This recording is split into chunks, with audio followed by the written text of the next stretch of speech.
আসসালামু আলাইকুম ওয়া রাহমাতুল্লাহি ওয়া বারাকাতুহু। মাগফিরাত কাছে এবং দূরে যে যেখান থেকে দেখছেন সকলকে জানাচ্ছি প্রাণ ঢালা অভিনন্দন ও মুবারকবাদ।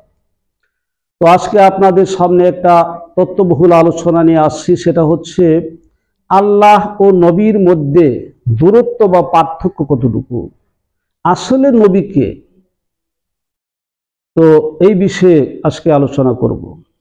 তরিকার ভাইয়েরা, তরিকার বোনেরা, গভীরভাবে খেয়াল করবেন যে আমরা চেষ্টা করি আমাদের এই চ্যানেলের মাধ্যমে আপনাদেরকে কিছু সত্য কথা জানানোর জন্য, সত্য কথা বলার জন্য। যাদের এই সত্যকে বোধগম্য হয় তার অবশ্যই কিছু না কিছু ফায়দা অনুভব করবে, আর যাদের বোধগম্য হয় না, আল্লাহর কাছে প্রার্থনা তারা যেন সঠিক পথে ফিরে আসে। আল্লাহ এবং নবীর মধ্যে পার্থক্য কতটুকু, কথাটা শুনলে অনেকে হয়তো বলতে পারেন যে হুজুর কি আল্লাহ এবং নবীর সাথে তুলনা করতে যাচ্ছে কিনা। কিন্তু না, আসল সত্যটা যদি আমরা বুঝতে না পারি, তাহলে সারা জীবন সাধনা করলো, সারা জীবন বন্দেগী করলো, আপনি সঠিক মোক্ষদামে পৌঁছার সুযোগ হবে না। সঠিক মোক্ষদামে পৌঁছতে হলে আপনাকে সঠিক পথ জানতে হবে এবং সঠিক বিষয় আপনাকে বুঝতে হবে। আমরা শুধু গাদার মতো তরিকার পথে মেহনত করলাম আল্লাহকে লাভ করব, সেটা সম্ভব না।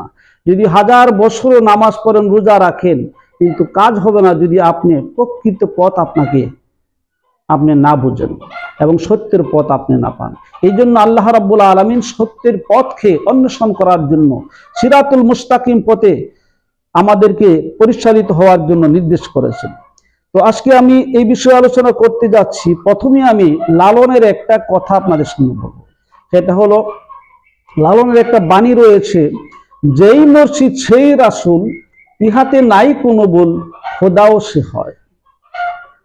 যেই মসজিদ সেই রাসূল, ইহাতে নাই কোনো ভুল, খোদাও সে হয়। লালনের এই কথাটা কিন্তু আমি ব্যাখ্যা করব। লালনের এই কথাটা কিন্তু অনেক মানুষে বিভ্রান্তকর অবস্থায় পড়ে যায়। অনেকে বলে এই কথার দ্বারা শিরক সাব্যস্ত হয়েছে, অনেকে বলে এই কথা ঠিক আছে। তাহলে আসলে বিষয়টা কি, আমি এটা কোরআন থেকে কিছু বোঝানোর চেষ্টা করব। দেখুন, আল্লাহ রাব্বুল আলামিন কিন্তু সূরা নিসার 150 নম্বর আয়াতে আল্লাহ উল্লেখ করেন, যারা আল্লাহ ও তার রাসূলের মধ্যে পার্থক্য করতে চায় তাদের জন্য রয়েছে জাহান্নাম। যারা আল্লাহ এবং আল্লাহর রাসূলের মধ্যে পার্থক্য করতে চায় তাদের জন্য রয়েছে জাহান্নাম। তাহলে এই কথাটা আল্লাহ বলেছেন আল্লাহর কোরআনে। কি বলতে চেয়েছেন? যারা আল্লাহ এবং আল্লাহর রাসূলের মধ্যে পার্থক্য করতে চায়। তো পার্থক্য কি? আমি তো আজকের আলোচনা এটাই করতেছি, আল্লাহ এবং নবীর মধ্যে পার্থক্য কতটুকু। কিন্তু আল্লাহ কোরআনে কিন্তু এই কথাই বলেছেন, যারা আল্লাহ এবং নবীর মধ্যে পার্থক্য করতে চায় তাদের জন্য রয়েছে জাহান্নাম। তারা জাহান্নামী, পার্থক্য করতে চাইলেই তারা জাহান্নামী। কোরআনে সত্য বলেছে, সত্য কথা আমি বলার চেষ্টা করছি। সূরা বাকারার 115 নং আয়াতে আল্লাহ বলেছে, ফাআইনামা তাওয়াল্লু ফাসাম্মা ওয়াজহুল্লাহ। তোমরা যেই দিকেই তাকাও না কেন, মুখ ফিরাও না কেন, সেই দিকেই আল্লাহর চেহারা বিদ্যমান, চেহারা দেখতে পাবে। এখন তো সব দিকে আল্লাহর চেহারা আছে। আমার নবী বলেছেন যে মান রাআনি ফাকাদ রাআল হক, যে ব্যক্তি আমাকে দেখলো সে আল্লাহকে দেখলো। এই কথাগুলোর মধ্যে যোগসূত্র আছে, এই কথাগুলোর মধ্যে কিন্তু যৌক্তিকতা রয়েছে। তার আমি এটাই আপনাদের সামনে বলতে চেষ্টা করব যে লালন বলেছে, যেই মুর্শিদ সেই রাসূল, খোদাও সে হয়। এটা কিভাবে হয়? আসলে খোদা এমন এক সত্তা, আল্লাহ এমন এক সত্তা, যিনি কাউকে জন্ম দেয় নাই, কারো থেকে জন্ম হয় নাই, তিনি কারো মুখাপেক্ষী নন। এটা সূরা ইখলাসে কিন্তু আল্লাহ বলেছেন।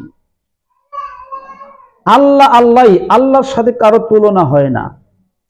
তারপরে আল্লাহ পাকের দুইটা ওজুদ রয়েছে, একটা হলো ওয়াজিবুল ওয়াজুদ, আর একটা হলো ওয়াহিদুল ওজুদ। এই দুইটা বিষয় যে ব্যক্তি বুঝতে পারে, যে ব্যক্তি জানতে পারে, তাহলে লালনের কথার মধ্যে কোনো ভুল খুঁজে পাবে না। এবং আমার নবী যে বলেছেন যে ব্যক্তি আমাকে দেখলো সে আল্লাহকে দেখলো, এই কথার মধ্যে কেউ ভুল ধরার ক্ষমতা নাই।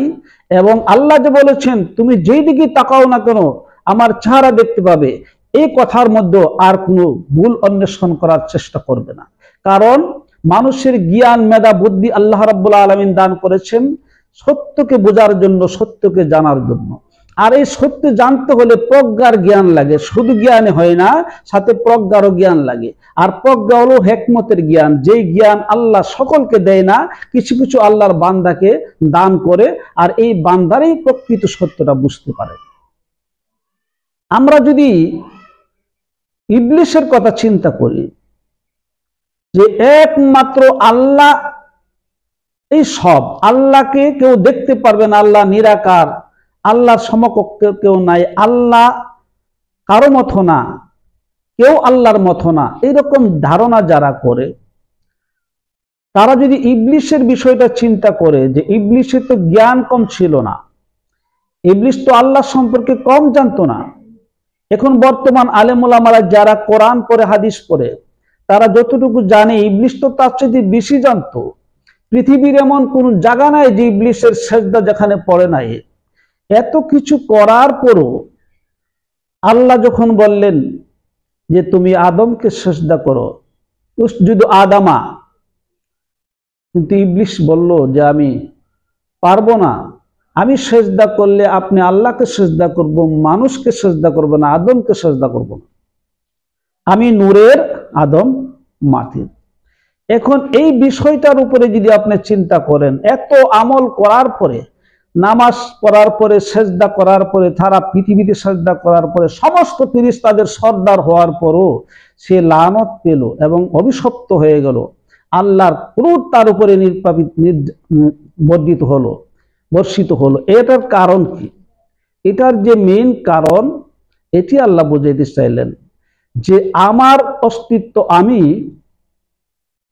আমার রূপ, আমার অবকাঠামো, আমার যে ওয়াহিদুল ওজুদ রয়েছে, সেটা সকল জায়গায় বিস্তৃত বিরাজমান এবং প্রতি জায়গায় রয়েছে। এই জন্য তুমি যদি কোনো মানুষকে দেখো, মমিন মানুষকে, যে মানুষের কলবের ভিতরে কলবুল মুমিনিন আরশিল্লাহ, মমিনের কলব আল্লাহর আরশ, তুমি যদি এরকম কোনো মানুষকে দেখো যে মমিন, তার কলবের মধ্যে রয়েছে আল্লাহর আরশ, ওই মানুষ, যে মানুষের এক ফোঁটা চোখের পানির দাম কাবার চাইতে মূল্যবান, ইমাম গাজ্জালি বলেছেন। তাহলে এই তত্ত্বগুলি যদি আপনি একটু চিন্তা করেন, তাহলে দেখবেন যে আপনার মুর্শিদের রূপে স্বয়ং আল্লাহ পৃথিবীতে বিরাজ করে। এই জন্য যে মুর্শিদকে দেখলো সে আল্লাহকে দেখলো, যে মুর্শিদকে দেখলো সে নবীকে দেখলো, যে নবীকে দেখলো সে আল্লাহকে দেখলো। তাহলে আল্লাহ এবং নবীর মধ্যে যে পার্থক্যটুকু, এটা শুধু জাতের পার্থক্য। আল্লাহ জাত, নবী সিফাত। আল্লাহ জাত, মানুষ সিফাত। সকল জাত পৃথিবীতে যা আছে, সৃষ্টি যত জাত আছে, সকল জাত কিন্তু আল্লাহ নয়। আর আল্লাহ কোনো সৃষ্ট নয়, আল্লাহ স্রষ্টা। এই পার্থক্যটুকু যদি আপনি বুঝতে পারেন, তাহলে বুঝবেন নবী হচ্ছেন ওই স্রষ্টা, যে আল্লাহ ছিল আহাদ, আহাদ থেকে আল্লাহ রূপ নিয়ে হলো আহাম্মদ, আহাম্মদ রূপ থেকে দুনিয়াতে বিস্তৃতময় রূপে প্রকাশ হলেন যিনি, তিনি হলেন মুহাম্মদ। তাহলে যিনি আহাদ তিনি আহাম্মদ, যিনি আহাম্মদ তিনি মুহাম্মদ। কিন্তু এখানে জাত এবং সিফাতের পার্থক্য রয়েছে। এই জন্য নবীকে যে আলাদা করবে, পৃথক করবে, কিন্তু সে কিন্তু জাহান্নামের আগুনে জ্বলবে। এই জন্য আমার নবী বলছে তুমি আমাকে পৃথক করতে চাও কেন? আমি তো হচ্ছি ওই সত্তা, আমাকে দেখলে আল্লাহকে দেখা হয়। তুমি আমাকে পৃথক করতে চাও কেন? আল্লাহ তো নিজেই বলেছে যে আতিউল, আল্লাহর অনুগত্য অনুসরণ, আমার নবীর অনুগত্য অনুকরণ। আল্লাহ তো নিজেই বলেছে কুল ইন কুনতুম তুহিব্বুনাল্লাহ ফাত্তাবিউনি ইউহিব্বুকুমুল্লাহ। আল্লাহর অনুসরণ, আল্লাহর মহাব্বত, নবীর মহাব্বত। নবীকে মহাব্বত করলে আল্লাহকে মহাব্বত করা হয়, নবীকে অনুকরণ করলে আল্লাহকে অনুকরণ করা হয়। আতিউল্লাহ আতিউর রাসূল, আল্লাহর অনুসরণ করলে ইত্তেবা করতে হলে আল্লাহ রাসূলের ইত্তেবা করতে হবে। তাহলে পার্থক্য পৃথক করার কোনো সুযোগ নাই। যদি কেউ পৃথক করতে চায় তাহলে সে পথভ্রষ্ট হয়ে যাবে। এই জন্য মোহাম্মদ হাবিবে খোদা খোদা নিহি, আবার খোদা সে জুদাও নিহি। গাছের মধ্যে ফুল যেরকম ফুল ফুল, আবার গাছ গাছই, কিন্তু ফুল থেকে গাছ, গাছ থেকে ফুল পৃথক করার কোনো সুযোগ নাই। পৃথক করলেই কিন্তু ফুলও শেষ, গাছের মর্যাদা থাকে না, ফুলের মর্যাদা থাকে না। এই জন্য আল্লাহ বলেছেন আমার থেকে আমার রাসূলকে পৃথক করার চিন্তা করিও না। এই জন্য প্রেমময় জগতের তরিকার পথে আল্লাহকে চিনতে হলে, আল্লাহকে পাইতে হলে, আল্লাহকে বুঝতে হলে, আল্লাহকে দেখতে হলে নবীকে বুঝতে হবে, মুর্শিদকে বুঝতে হবে।